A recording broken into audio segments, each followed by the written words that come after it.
room unless it's water. And also be sure to silence your phones or put them on vibrate. Tonight I would like to introduce Dana Lynn Andersen. Dana Lynn Andersen is an artist, writer, and teacher who teaches and exhibits internationally. Founder of Awakening Arts Academy in Assisi, Italy, and Portland, Oregon. She uses the arts to catalyze personal transformation and collective evolution. Her artwork and visionary thinking have been explored in newspapers, magazines, radio, and television. So tonight, let's give a warm welcome to Ms. Dana Lynn Andersen.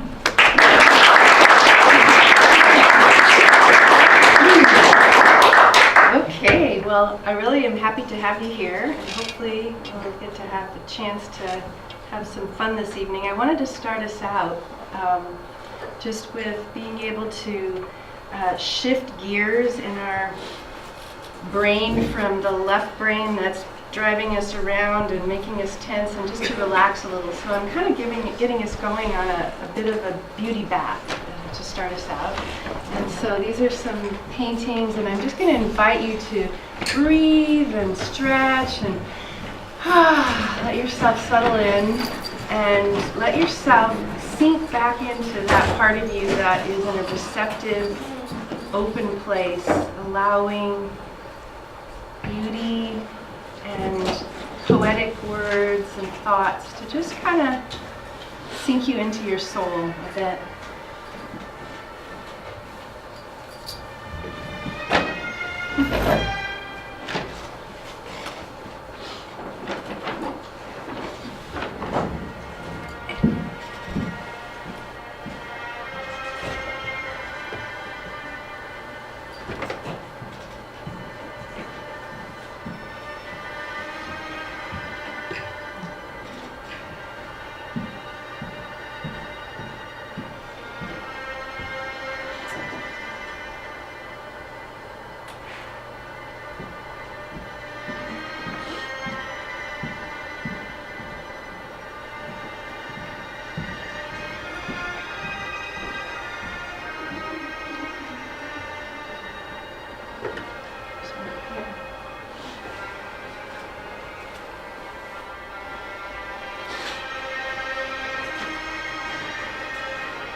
it's nice just to take a few moments to shift gears when we've been out and about in our normal life.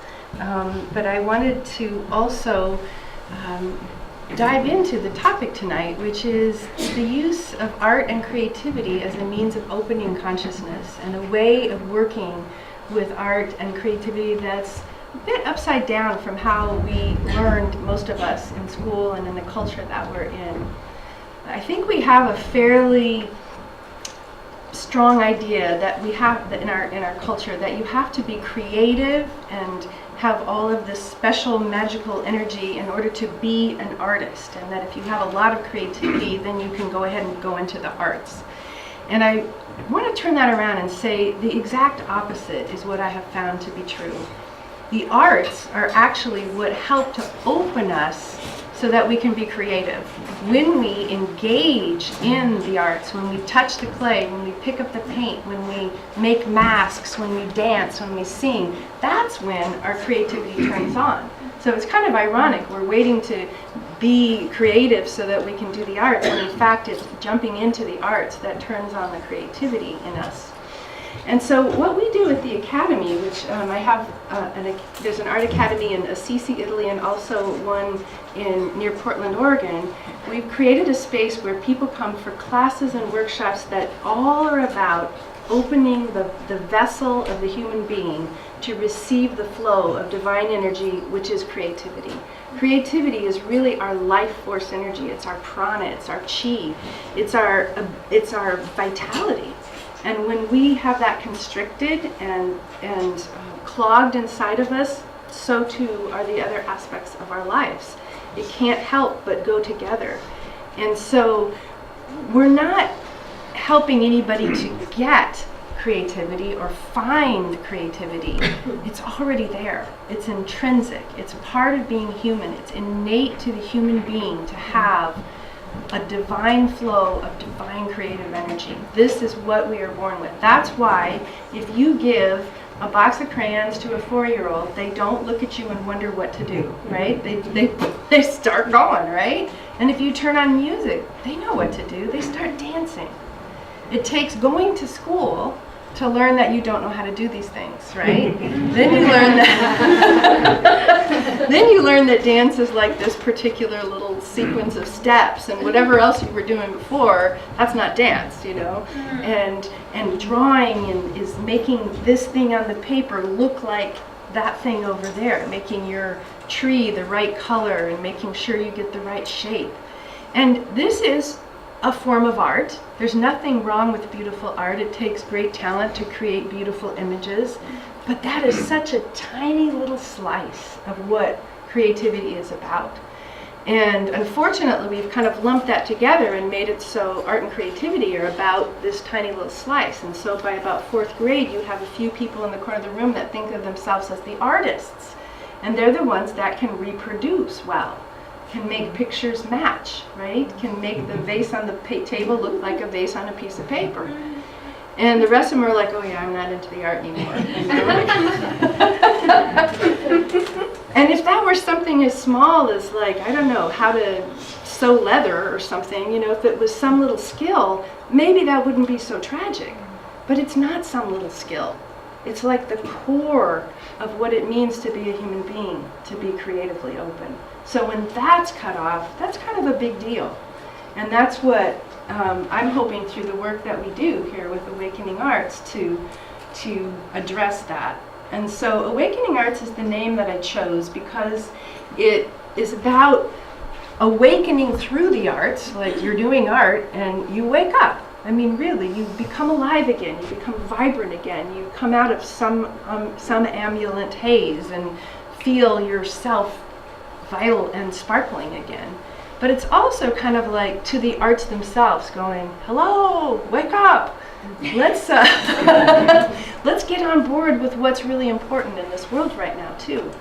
So in both places, in both Portland and Assisi, we have a studio where we get our hands dirty and play with art and paint like mad and open that creative channel. And we have a gallery too. And in the gallery we have art that is hopefully awakening of our consciousness too. Because at the same time, just want to mention that besides the art being, the creativity being closed off in us as human beings, we also have the whole of the fine art world going in a direction that is increasingly far away from human nature and human need. You know, it's a place where the dead sharks are floating in vats of formaldehyde, and a lot of kind of crazy things that each year in the big art exhibits and shows, it has to get more and more crazy and break more and more rules. We've gotten a little bit lost in terms of even the fine art end of things. So that's awakening arts. It's awakening ourselves from the inside and knowing that each one of us is meant to be a human being. And it's also, hey, arts, guess what? Look at the world. We're in a serious place right now. Climate change, all the different things that are happening. We need the power of the arts. The arts are given to us to help awaken the human spirit, our sense of hope, our sense of vision, our sense of what's possible. They touch a part of us that nothing else touches.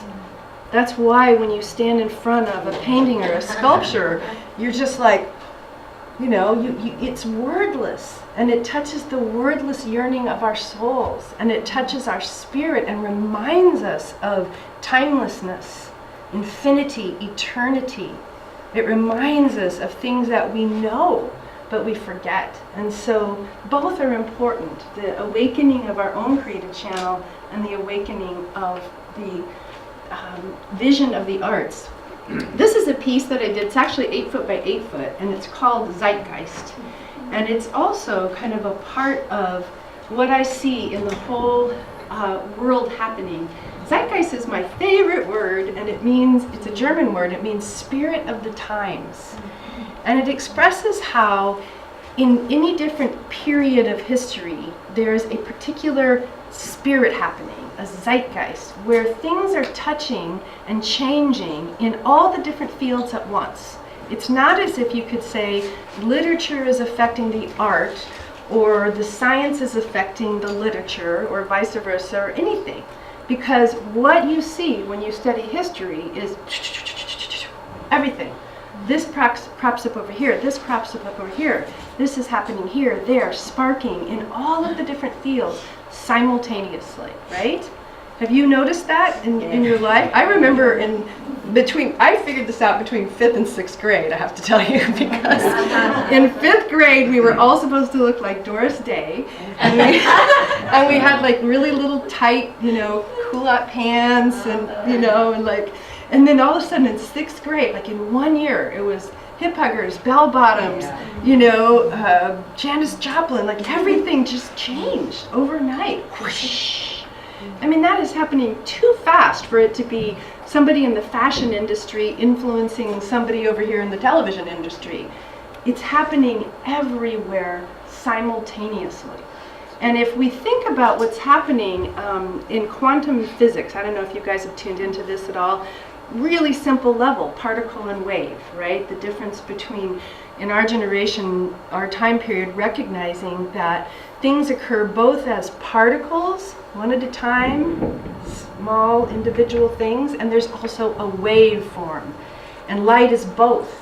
The world is both. We are both. We are particles, individual beings, and we are connected in a very interconnected field where our energy bodies flow into each other. And so just to take a little segue that will tie this back in, how many of you have seen the TED Talk by Jill Bolt called My Stroke of Insight? That's a great one. I recommend that when you guys go home. My Stroke of Insight, Jill Bolt. And she was a brain scientist who studied the brain, knew all kinds of things about it, and she started to, one day, have a stroke. She was having a stroke. And she was self-aware enough to go, this is interesting. My brain isn't functioning the way it's supposed to. I'm having a stroke. I'm starting to notice that I'm losing my capacity.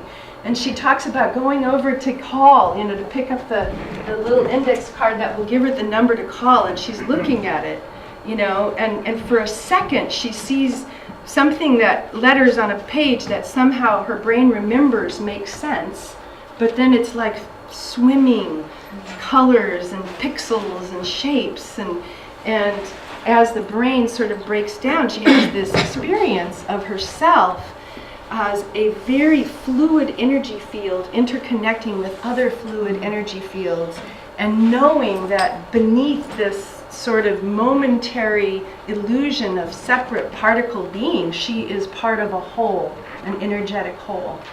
And so it was very interesting, and she goes on about that in detail. But that's what we find. When one part of our brain that considers itself the particle gets shut down for any reason, whether a stroke or perhaps a good meditation, we remember, we expand back into that part of ourselves that's a wave, that is connected to all of the other beings around us, not through distance or relationship that is other, but through common underlying energy and unity. And so that's the zeitgeist. The zeitgeist, if we stood back, because we don't see it very much because we grew up learning that everything is separate. We didn't grow up going, hey, guess what? There's this pulse of energy moving through culture and society right now. Can you see it? Can you feel it? There's a flavor to it. There's an energy happening. And that's what's happening right now. So this is my zeitgeist. And to me, what's happening is that on the surface, there are all kinds of catastrophic changes happening. There is fragmentation, chaos, dissolution happening. Old systems are falling apart. Continents are shaking and waking. Volcanoes and earthquakes are happening. Tsunamis, every kind of change in weather and climate you can imagine is barreling down upon us. Things that used to be our systems that worked, that we thought we could rely on, aren't there anymore, or aren't working the same way. You know, news. I still remember this guy named Walter Cronkite. And like, this is the news, right? And this is what it is. And it's like one picture, right? And everybody goes, oh, that's the news. Now, thousands of different fragmented windows, smatterings left to show us pictures of what the news is. So we don't even have one single coherent picture of reality happening as a group of people, as a culture. So that's what's going on the surface. But underneath, there are deeper levels of connection. Underneath, there are things like, over here, you can't see it very well in this slide image, but there's a sense on this side of the painting of looking down through the ocean and seeing at the bottom of the ocean, there are threads of light, essentially. There are fiber optic cables that are connecting continents, that are suturing together Pangea, the once connected world, right? All of these continents were once together and they've broken apart. And we have now these little threads of light so that I can send an email and get impatient with you when it doesn't come back in 3 minutes, you know? And you're in India and I'm here, you know, like, what's going on? That's amazing, right? It's amazing. So we have this interconnectivity happening on such a profound level that hasn't happened in our time, but it's underneath the surface. It's something that we don't see. The same thing with that particle and wave, right? There's all you people in this room, for sure, are tuning into underlying unity or you wouldn't be here, right? There's things that are opening in our collective consciousness that are helping us to feel and to know that we are deeply connected to each other on the most important levels. And that is a consciousness that is burgeoning everywhere at once. It's the zeitgeist. It's not like California is just influencing Italy. It's that Italy and California are both having this erupt in whatever form it is. There are multiple fountains. And ultimately, each one of us is a fountain. And so this is where it ties into the arts, because the way in which we can most serve humanity, the way we can most serve what's trying to happen in our time, is to open our own aperture. because each one of us is a tree of life, a fountain. And that divine energy will come through us and pour through us and live through us and move through us just as it should in its most perfect, precious, exquisite expression of us, if we let it, if we open. If we try to figure it out with our heads, we're going, oh my God, I've got to save the rainforest, but how can I do that? Because over here, the ocean, and like, what about that cause? And what about the whales? And you're going crazy because there's way too much for any of us to solve, right? And we can't, with our minds, strategize and figure out how to do it. I think that's one of the key things about our time period. It's the end of the rational mind's capacity to solve the problems of our time. Amen. Amen. It just can't work anymore. The way we've tried to solve things, just the sheer, exponential growth of knowledge that's happening in our time, right? And then the disclosure of all of the data around what's happening with the changes on the earth and climate change and all this. It's so much, it's too much.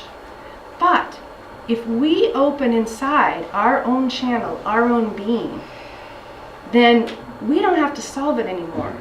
What we do is we act as instruments for a divine intelligence. And that divine intelligence is like the wave passing through all of us, and we are the particles. And when that happens, then we show up and do what we need to do at the right place, in the right time, in the right way, with the right people, right? And then what needs to happen, happens.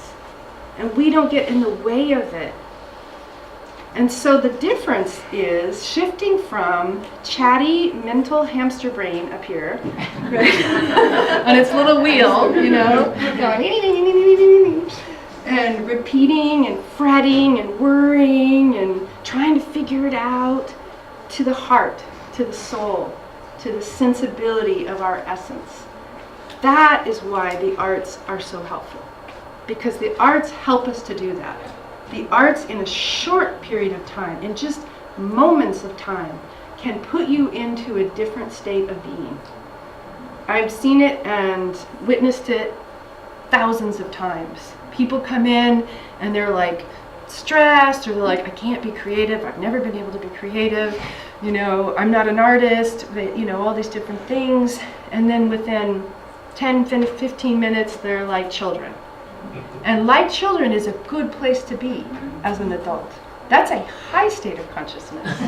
It is, seriously, a high state of consciousness for us as adults to be able to enter into the state of flow, of play. Play is, think how super consciousness play is. Because play is like it's always present completely in the moment, right? And in any moment, things can change, right? I'm going to be a fireman. You're going to be a fairy, right? Okay, and then the fairy and the fireman, and then they run into the rhinoceros, right? Do you want to be the rhinoceros? Okay, and things are constantly moving, and you're inventing in the moment, and you're responding to it. And kids are never arguing about that for very long. They're just jumping into it and playing with what is present. And if we have the state of consciousness that can put us into that, we can play with our own lives. We can get into that place of what's trying to happen. That is the best question. What is trying to happen? Not what should I make happen? What do I need to fix? How can I, manage it, control it? What is trying to happen? So that's why the arts are fun. And so, let's see here. I've got so many little slides here. I think I've said a lot of these things, but you can read them too. Helping us to navigate outside the territories of what we already know. That is one of the most beautiful things that being creative does for us, is it gets us comfortable with moving and being in the territory that doesn't already know. The part that already knows is the part that we inherited, that our teachers told us, that we grew up with, that we tried before, all those things. I know how to do it because it's always been done that way. Those parts aren't working so well in these days. We are constantly encountering ways of being, discoveries, worldviews, perspectives that have never existed before. And the future is, in a sense, rushing towards us. And we have the option of retreating back towards what we've already done and how we already know things, or moving into a space that doesn't know. There is no jump from how we always did it to how we're going to do it in the future that doesn't move through a territory where you don't know. You don't know. You're in a place where it's not what it was, it's not yet what it's going to be, but that's really the moment of all possibility, all potential, all power. That is when we can open up to the super conscious flow. That's when we can open up to the divine intelligence, when we can receive ideas and thoughts and images and sensibilities and impulses that don't come from our brain, that don't come from the past, that don't come from habit, routine, archives of our history, archaic levels of our evolution. They don't come from any of that. They come from, in a sense, the future, but more precisely, they come from the now, the territory that is in this moment now. And the arts help us to go there. When we dance, when we move our bodies even, just a little, and really get into the feeling and flow of movement.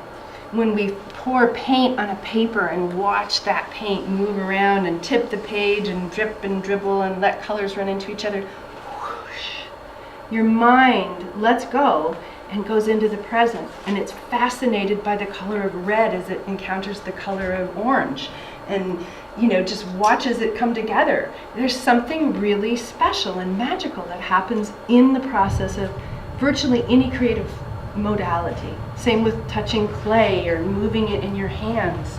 You let go of your mind and you come into the present moment. So that is the supreme purpose of the arts, in my view. And that's its powerful role in this time. It's bringing us, not only individually, but collectively, it has the capacity to help us to open to the visions of the future that we need. We need positive solutions. We need visions of hope. I was just talking with my friend about how so many of the movies that are actually talking about the future are like disaster films where everything falls apart and cataclysmic things happen and worlds burst, but you don't much see stuff on the other side of that, right? What happens at the end? It's mostly depressing, right? You don't see the recreation or the creation of the new culture. You don't see the vision of what comes after that. And that's vitally important. We have to open our hearts and minds to receive new information, new structuring from the divine consciousness. So, let's see here. The Gaia hypothesis. Have you guys heard of that?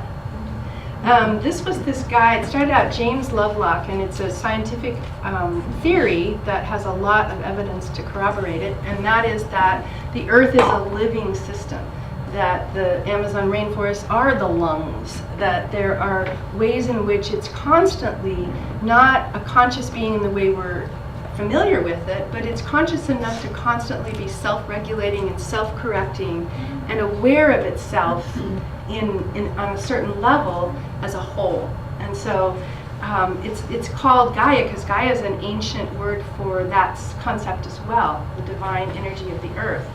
And I was lucky enough to meet Edgar Mitchell, who was the Apollo 14 astronaut who went to the moon and came, as he was coming back, he had amazing visionary experience. He saw the Earth from a distance, one of the first human beings to see the Earth from a distance, and he felt the intense dark of space and the intense light of the sun and the earth, and he had a mystical opening. His rational mind just washed away, and he knew to the core of his being that there was an underlying unity, that life was precious, and that everything was connected. And he thought, why wasn't I taught that? How could I have gone to school and become an astronaut and no one told me that? And so when he came back, he started the Institute of Noetic Sciences, and they were one of the pioneers that did a lot of research into consciousness studies, into the power of healing, remote viewing, psychic capacities, all just different kinds of things, human potential. And they now are in Petaluma, and they have quite a bit happening there. But it was very interesting because they took the scientific approach to coming to mystic principles, and there are others who take the mystic approach or the religious approach, but basically they all end up in the same territory. And so this vision of the earth with this energy around it, this is a painting called Gaia, is the sensibility that it's not just a planet, it's a living being, and around it is a noosphere is the word that they use in Greek, and it means like an intelligent field of energy, an intelligent envelope of energy that surrounds the earth. And at the very least, we can say that there is a collective consciousness amongst all of us as human beings, but we're beginning to see that nature is no dummy. Nature is alive with intelligence and with wisdom. And we're just opening our eyes to this. We're just now, it's like we were kind of in a grayscale movie, for the past 200 years with the mechanical model, showing us that this is what's real: particles, boxes, squares, building blocks. This is the basis of reality. And we're in a quantum era now. We're in a time period when we realize there is no building block. If we go all the way down to the tiniest bit of matter, we end up with massive amounts of energy and motion and hardly any trace of matter. Think of the size of an atom. If you blow one atom up to the size of a football field, you have the nucleus of that atom is like maybe the size of a tomato seed. That's how much matter is there. And then if you go further into quantum physics, you'll find that the matter that's there, dive, filaments of energy. String theory is basically saying that at base, at root, is no material substance at all, just a little squiggle vibration, just a vibrational signature. So that's a very different view of the world that we are experiencing here. Some people caught on early. If you wish to understand the universe, think of energy, frequency, and vibration. Tesla. The intellect has little to do on the road of discovery. There comes a leap of consciousness, call it intuition. The solution comes to you and you don't know why. What this is about, what I'm moving into here, is talking about our capacity to open the channel in us and tap into divine consciousness and start to just receive super consciousness, receive solutions that come from higher realms.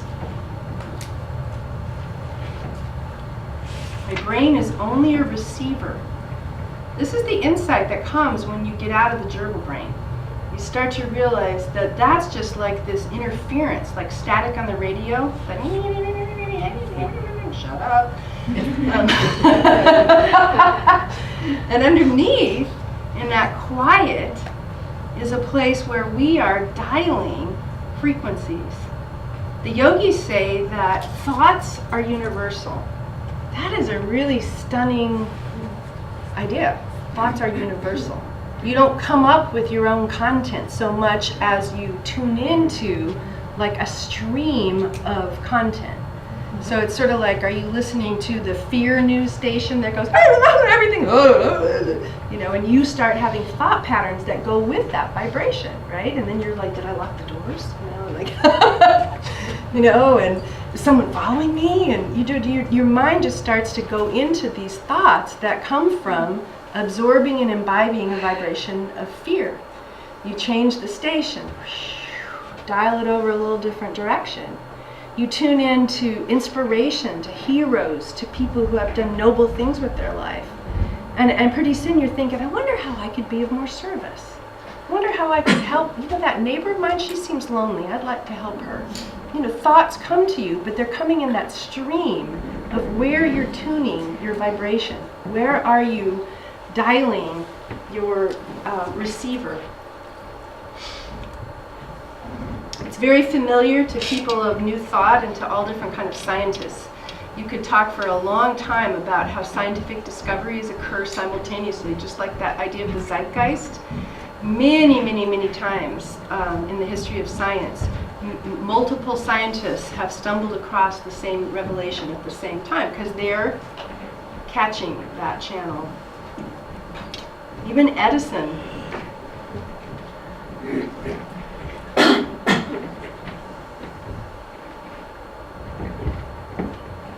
Lots of different names for that. We're kind of getting into a period where names aren't where it's at. It's like we're all recognizing that you can call these things a lot of different things. And there are many different rays to that one light. There are many different expressions of one fundamental reality. And we have to move out of that place as a culture, as a species, that fixates on the definitions and the particular practices that surround the revelation, and move into a place where we recognize it's this revelation of the very same reality.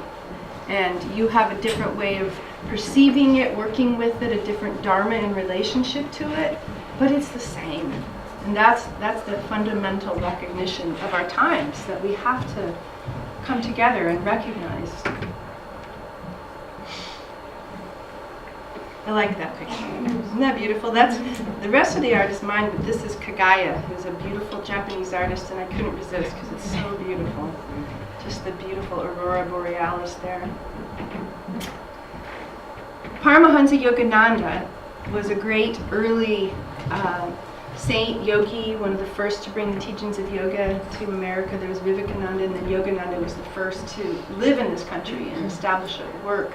And he also wrote Autobiography of a Yogi, which is a real spiritual classic that a lot of people start their path with. And he has a lot of wonderful quotes about this and teachings around it, that really what we are doing is learning how to tap into an inexhaustible source. If we tap ourselves, we kill ourselves over time, really. I mean, when we try to tap our own resources and our own strength and our own ideas, we run ourselves dry. And the moment we switch out of that constricted sheath that holds tight that flow, we get back into a capacity to receive nurturance and life force energy from the divine. And it really is an inexhaustible source. We can't do it. Just like we can't solve the problems of our time. Our mind can't do it. Our bodies can't keep up with it. But when we allow ourselves to be a channel, when we allow ourselves to be an instrument, then something greater than us can flow through us. So that's just the particle and the wave together. So the individual mind can make connection with the universal source. And how do we do that? I've already said it, basically, so the cat's out of the bag. Open the aperture. That's it. That's the bottom line. But I'm going to talk to you a little bit about a more scientific, jazzy way to think about it. And that's quantum resonance mode. Have any of you guys heard of Ervin Laszlo? He's a great systems thinker and a very brilliant mind of our times. And he talks about what happens when you're opening to a place of streaming intuition, how you get to that place where you're just really channeling what you need to know and channeling the energy and the wisdom. And from that perspective, he calls it quantum resonance mode. And they can actually do through encephalograms and different types of brain apparatus measuring brain waves, they can actually read out what's going on when you're in a highly inspired state, right? How it's different from when you're in a stress state, or how it's different from when you're in a calm, relaxed state. There's different brainwave signatures for each of these. There's even a whole field that I love, the name of neurotheology. And it's the study of people's experiences of God, when the brain on the experience of God. And it's fascinating because, of course, the different religions, whether you're a Catholic nun praying to God in fervent prayers on the rosary, or you're a Tibetan Buddhist meditating in front of a yantra, your brain waves are going to go to the same place when you reach that moment of epiphany and revelation and connection. So one of the ways that they've seen this happen is this resonance of the two hemispheres of our brain, the right and left hemispheres. It's not as simple, perhaps, as some of the early literature. It's a little more complex, but there's still quite a bit of knowledge about how we are two different beings in one. We're two different modes of intelligence. One way to even think of it on a very simple biological level from our evolutionary history, or how that type of consciousness evolves in other creatures, is the part of, say, a bird that's eating, looking for grains, and at the same moment that bird is also having to be aware of predators. And so there's a part of the brain that develops to go rock, food, not food, food, not food, food. And it's busy sorting out food, not food, food, not food, food, not food. And can you guys recognize, some of you coders recognize the the binary intelligence that evolves out of that? Meanwhile, there's a part of the consciousness going, what's that? What's that? What's that? The left brain likes to think about, this is it, no it's not.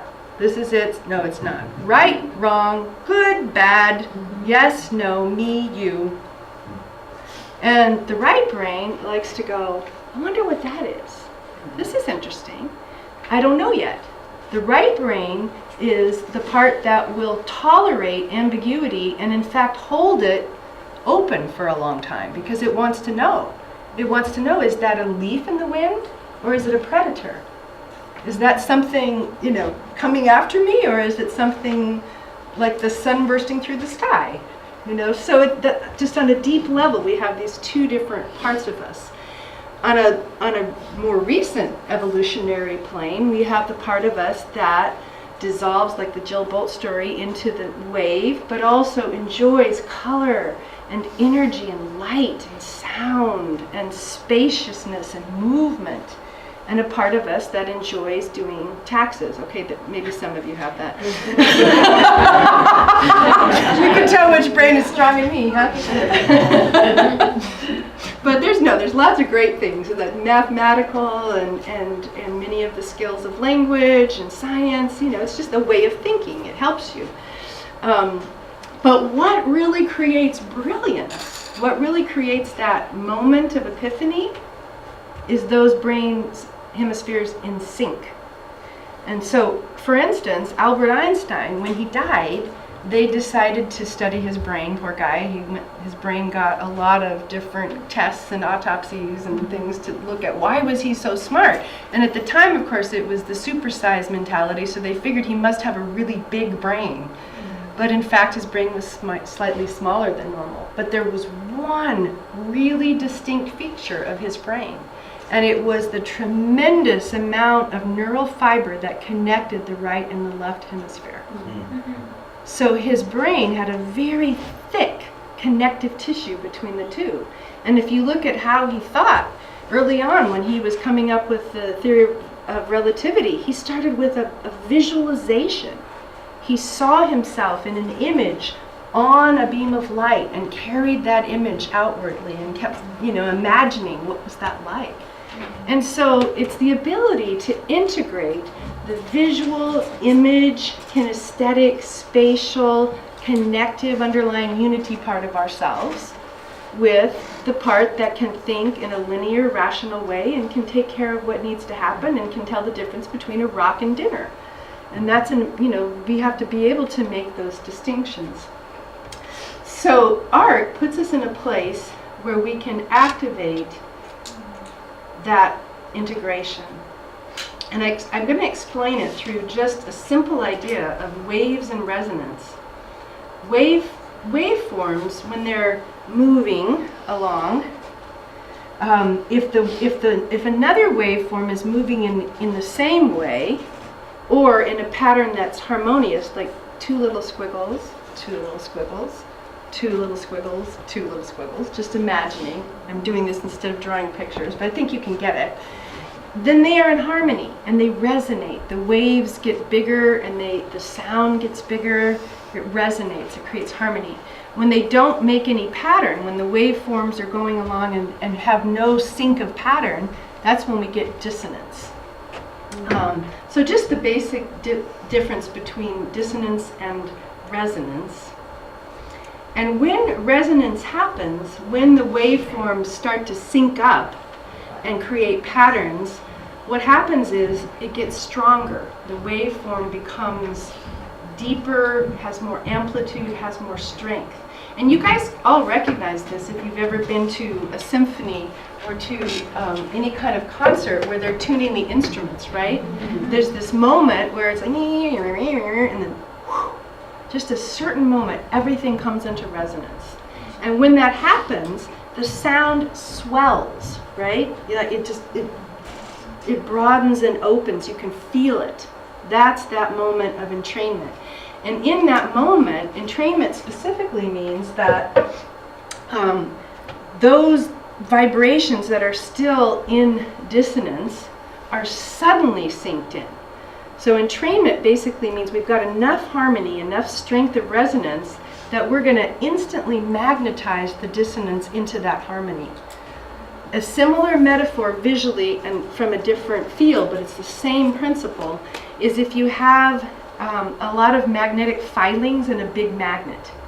And at first you have the magnet and you'll get zzz, zzz, zzz, zzz. Little filings are attracted to it. And then all of a sudden, whoosh, right?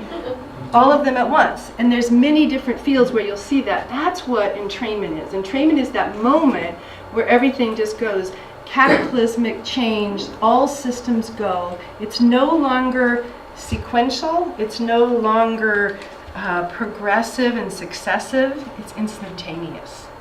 At that moment, things sync. And that's what happens when the left and the right hemisphere sync together. When they come together, the little mind and the big mind interconnect. Do you guys mind just reading that? I gotta drink some water.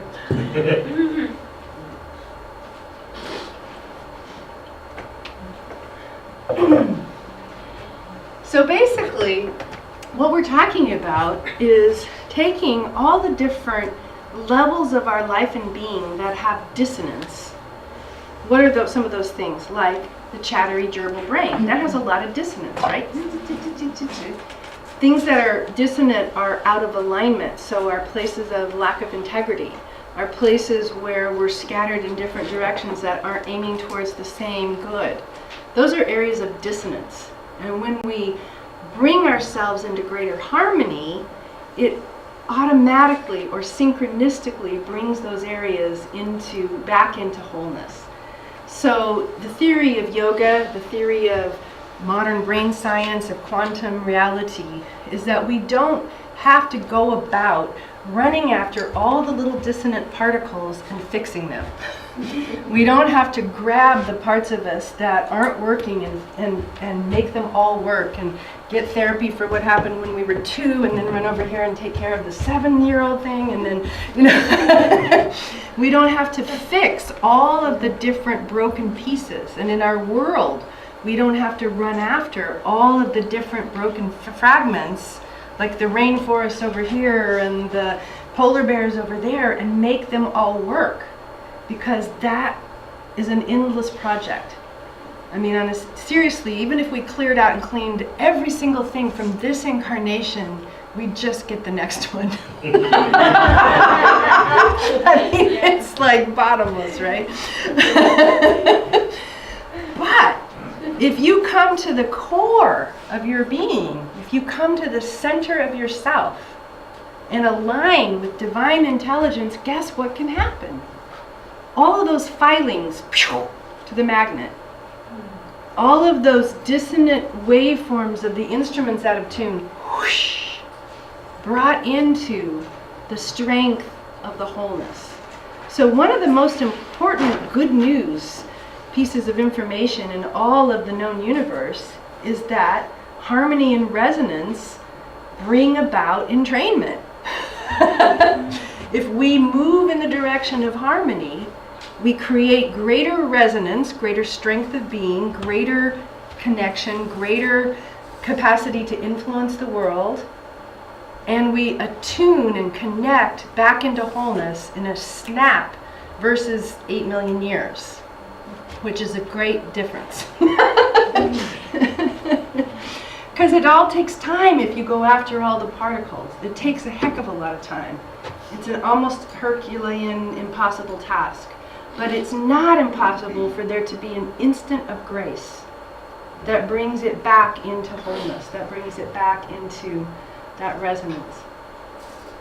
Where are we having time? Yeah, okay, we're good.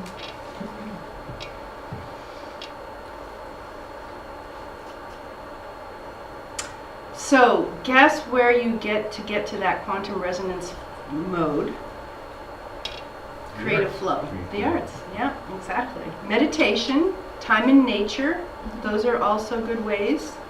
And these are proven ways now. If I went on and on about those studies, these are proven ways.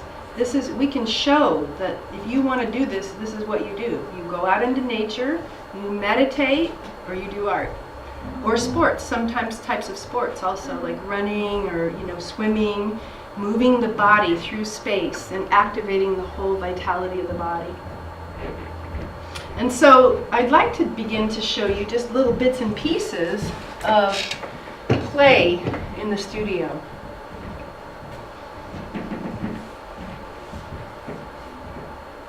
What we're creating is not pretty pictures that are fine compositions. We're creating a flow of energy.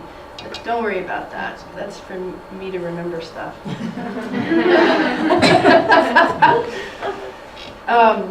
We're creating not to make outer products. We're creating to experience inner states of consciousness.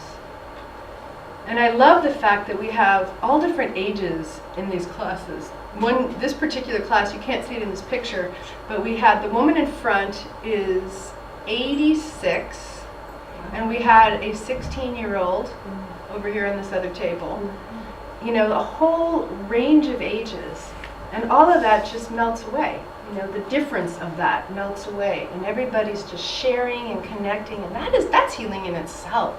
We are so weirdly age separated. It's partly because our whole education system is based on date of manufacture.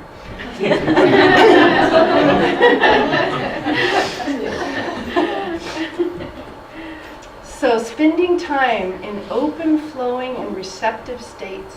And I recommend this to you to think about your spiritual practice as that. Open, flowing, and receptive states. Sometimes it's a long meditation. Sometimes it's opening your heart. Sometimes it's opening your vision and your sensibility and becoming more fluid with yourself. So this is one of the classes that I love. We have a class every year. We do spirit art in nature, and we go outside for a whole week and create a forest studio and paint outside. And it is pretty darn blissful. Where do you do that? Well, both places actually. Near Portland, and then in Assisi. Portland is in June, and Assisi is in July. Yeah. And we end up just filling the forest with our work and having a lot of fun. So I'm just going to emphasize one other point here, and it's about that sweet spot. Because in all of these different areas, what we're doing is we're bringing together two different consciousnesses. Focused awareness, strongly focused awareness, and a deeply relaxed state of being. Good meditation is that, right? If you have a good meditation, you're very focused, but you're also relaxed. You don't get there like, or either one of these. It's that sweet spot in the middle. And the same with creativity. One of the reasons that it works is you become really absorbed with high concentration on what you're doing. You're touching, you're feeling, you're creating, you're painting, you're whatever, and at the same time, you're in a very relaxed, open, and surrendered state. So that's the magic. It's kind of an interesting place. And that also works with just in almost anything you're doing, is if you can find that place that brings together focused concentration, relaxed surrender. Yogananda teaches a series of exercises that are great called energization exercises, and one of the key points of that is tense with will, relax and feel. We do exercises that bring energy into the muscles and then you relax and feel it. And it's just that kind of rhythm, anything where you can pour your strength and vitality and focus and then relax. And we tend to go one of the other ways. We go towards being days and days and days on end in this tense mode without ever relaxing. And then we go whoosh, relaxing onto the couch as a couch potato, comatose, barely able to do anything, right? So we go to the other extreme. You know, bag of chips all over your face. And so how can you find that place where you're tensing and relaxing, like a breath, you know, like the lungs themselves, like the way we are designed to breathe, like the breath of Brahma, to put energy and focus out and then receive. And in all ways, in the way that we're working with the divine and the divine romance, to reach and try to feel and connect, and then to receive, to pray, and then to listen, you know, to put out energy, and then to stop and receive that energy. And so that's a really important part of the equation. And don't read that, it's too long.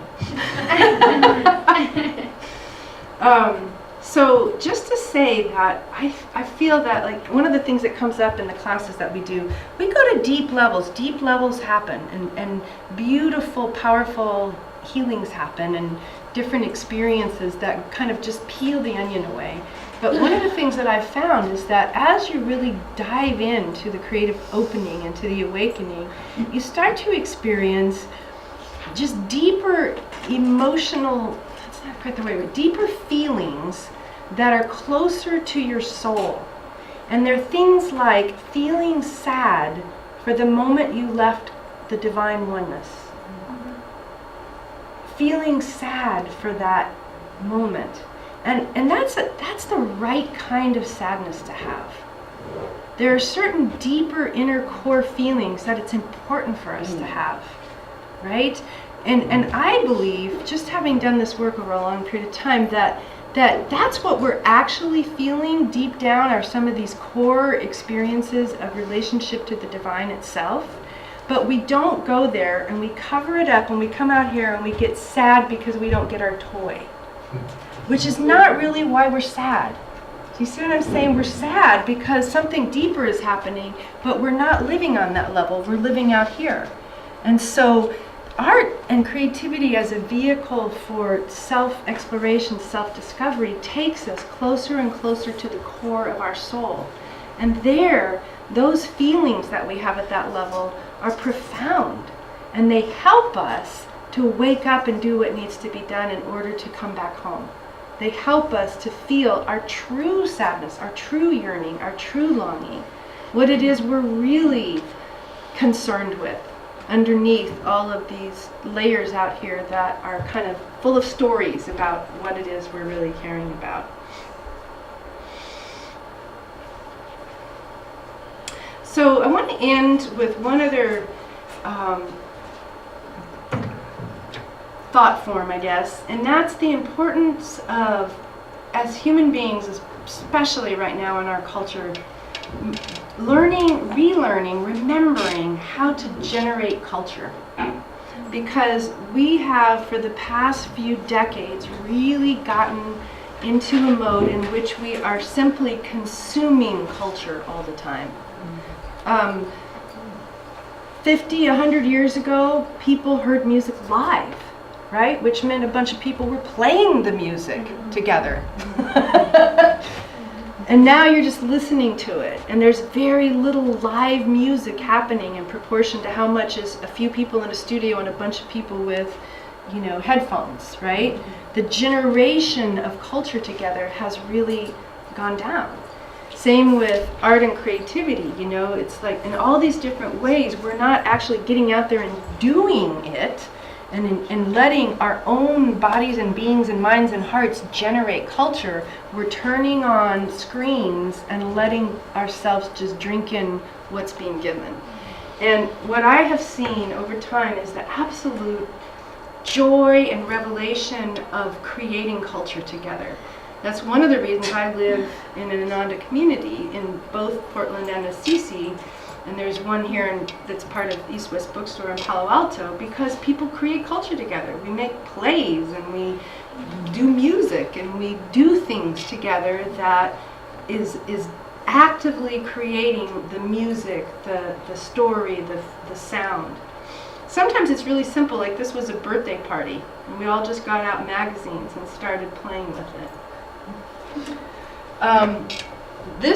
I just want to show you quickly the creation of the center in Italy, because it's kind of a fun story. Here's this very ugly building. Would you agree that is an ugly building? Yes. Step number 1, Photoshop.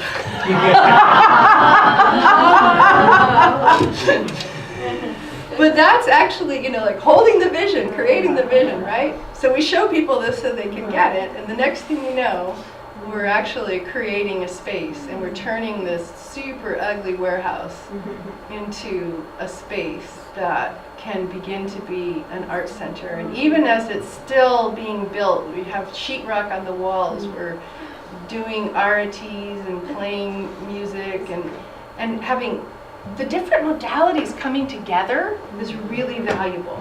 If you have somebody painting while the music is being played, or different things like that, it can really make a difference. And so, and because of this, the community starts together. There starts to be gatherings where people come together. Why do people come together? Because there's arts happening. I mean, this is even true in neighborhoods, sadly but true.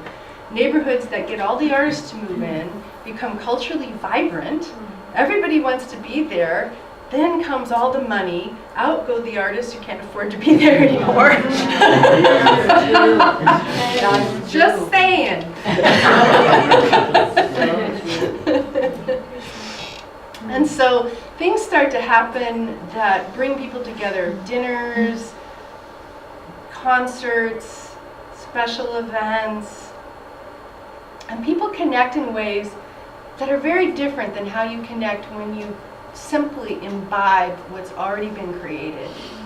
When you show up to watch a movie or put on your headphones. We create songs, we create connection, people having time to talk to each other. You would think that's basic, but not so much anymore, right? And sorry? I said not at all, it's actually valuable. Yeah. Plays, making up little skits and plays. Get to do all kinds of fun things with that.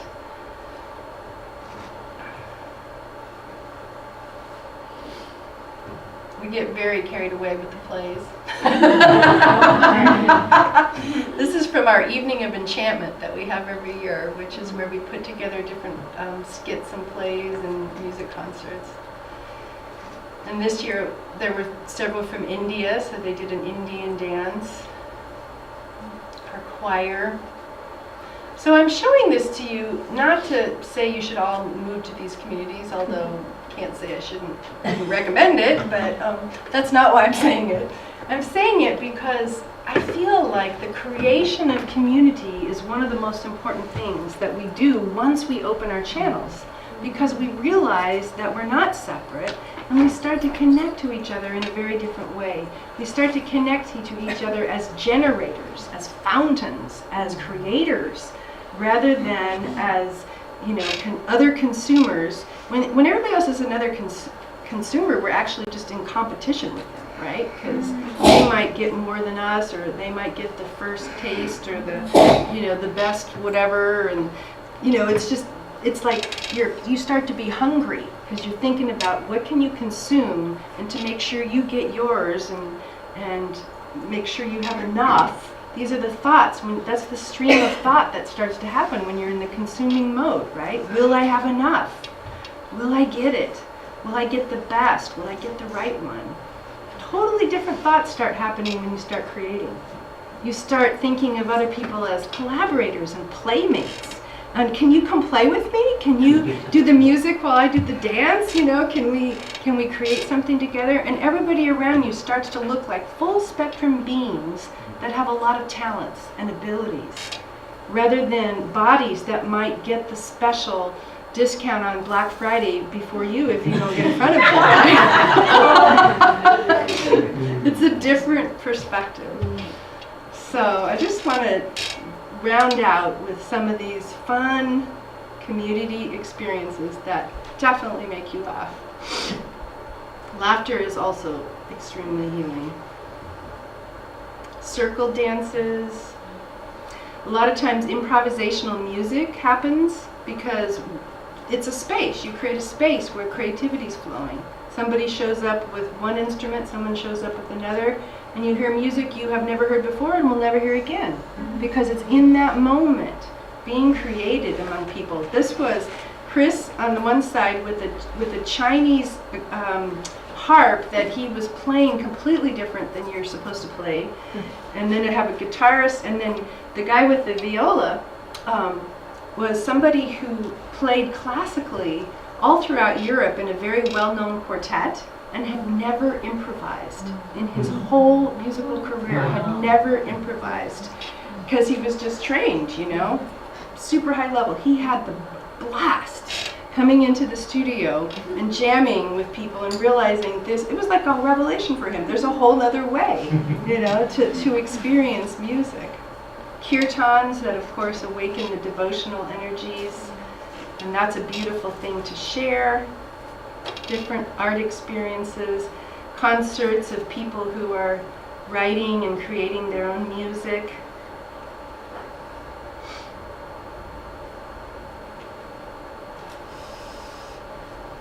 Talks by different artists and thinkers,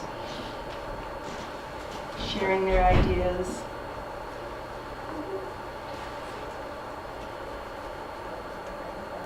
And one of the other things that happens when you create a space of creativity is you begin to draw out young people, because that is a challenging time, right? The teens to 20s time period.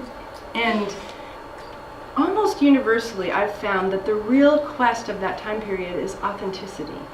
And when you allow a young person to come into a space where they can discover and express who they really are, it's all different, you know, because they're just getting so much about who they should be and they don't know yet, and there's so much pressure. And if you give them art supplies and a space to create and discover, the whole game changes, because that's what that period is about, is self-discovery. And it's a weighty thing to do when you've got, you know, a lot of poundage on you around who you're supposed to be. So this is one where we make masks, and people make plaster casts of their own faces, and then they take the mask off, and it's really intense, you know. The whole process of making the mask is intense, and then pulling it off, it's kind of like a death and rebirth. And I'm telling you this because this next picture is so beautiful. This is these young people looking at the masks that they just made, and the expressions sort of tell it all. Isn't that beautiful?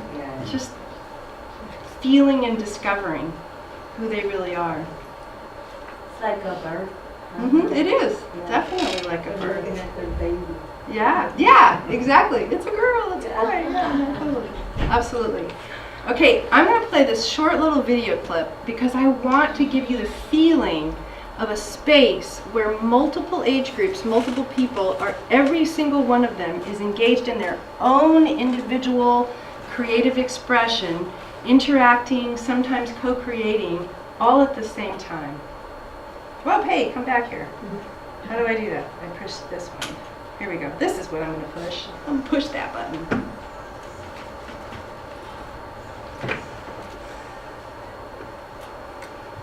So here we have, over here in the corner, young people in a group learning how to make their own sandals out of leather scraps here.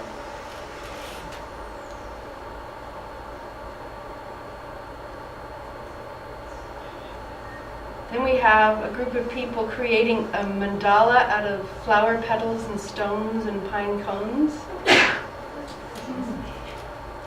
And paintings.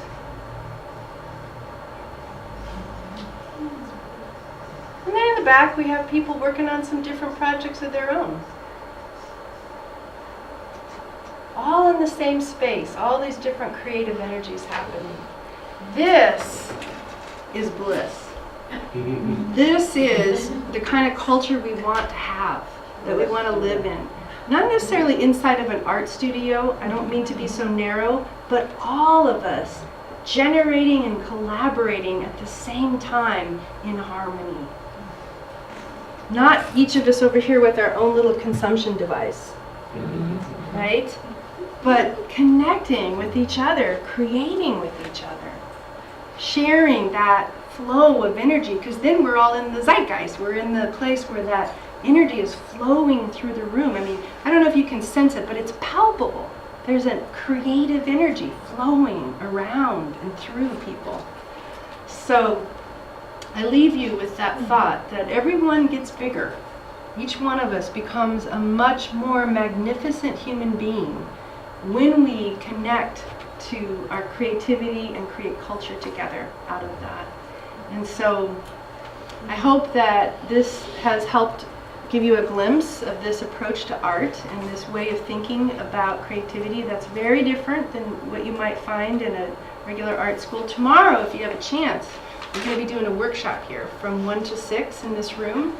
And you can sign up tonight, and it's an opportunity to actually experience a little of this, to have the hands-on and the open heart that happens. And some of you, raise your hands if you've done a workshop with me before.